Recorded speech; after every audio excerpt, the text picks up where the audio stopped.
తర్వాత మిథున రాశి మృగశిర 3, 4 పాదాలు, ఆరుద్ర 1, 2, 3, 4 పాదాలు, పునర్వసు 1, 2, 3 పాదాలు కలిసేసి మిథున రాశి అవుతుంది. ఈ మిథున రాశి అంటే జన్మల్లో గురుడు ఉన్నాడు మిథున రాశికి. ఆరోగ్యరీత్యా చాలా జాగ్రత్తగా ఉండాలి. ఏ పనులు కావు, ఆటంకాలు ఉంటాయి. ఈ గురువుగారు జన్మల్లో ఉన్నాడు కాబట్టి దేహ బాధలు కలుగుతూ ఉంటాయి. కాబట్టి ఒక గురువారం నాడు నవగ్రహాల గుళ్ళోకి వెళ్ళి గురుడు సంబంధించినటువంటి జపమైన అభిషేకమైన ఏదైనా చేసి చాలా విశేషంగా ఉంటుంది. అదేవిధంగా మిథున రాశి వాళ్ళకి ద్వితీయం అంటే రెండో ఇంట్లో కుజుడున్నాడు. కొద్ది కోపం తగ్గించుకోవాలి. తర్వాత వివాహ సంబంధ విషయంలో ఆచితూచి వ్యవహరించగలగాలి. ఒక మంగళవారం నాడు జంటనాకుల దగ్గర గుడికి వెళ్ళి పాలాభిషేకం చేసి పసుపు మొత్తం రాసి కుంకుమ బొట్టు పెట్టి ఆ సుబ్రహ్మణ్య స్వామి అష్టోత్తరం చేయిస్తే చాలా విశేషంగా ఉంటుంది. తర్వాత చతుర్థం అంటే కన్యలో కేతువు ఉన్నాడు. ఈ కేతువు కూడా సేమ్ కుజుడిచ్చే ఫలితాలని ఇస్తూ ఉంటాడు.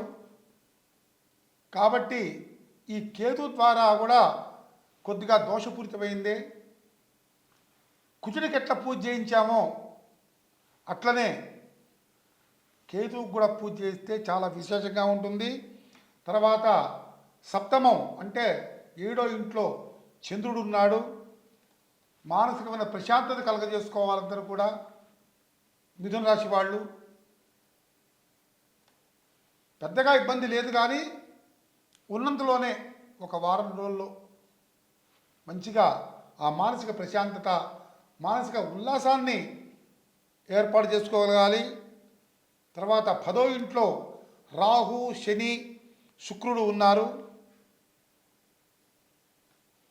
ఈ శని గ్రహానికి మిథున రాశి వాళ్ళు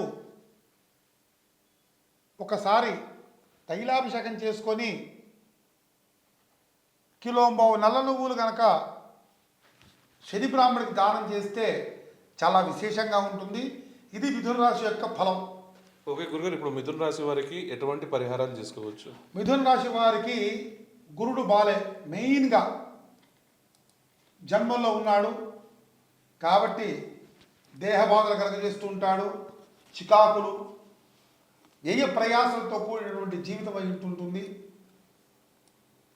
కాబట్టి ఈ గురువుగారికి 16,000 సంఖ్య జపం చేసి అధిదేవత ప్రత్యేదేవత సహిత బృహస్పతి గ్రహానికి కనుక జపం చేసి కొబ్బరికాయ కొట్టి ఆ తీర్థం తాగినట్టుంటే చాలా వరకు ఉపశమనం కలుగుతుందని చెప్పేసి శాస్త్రం చెప్తుంది. ఇది మిథున రాశి యొక్క ఫలం.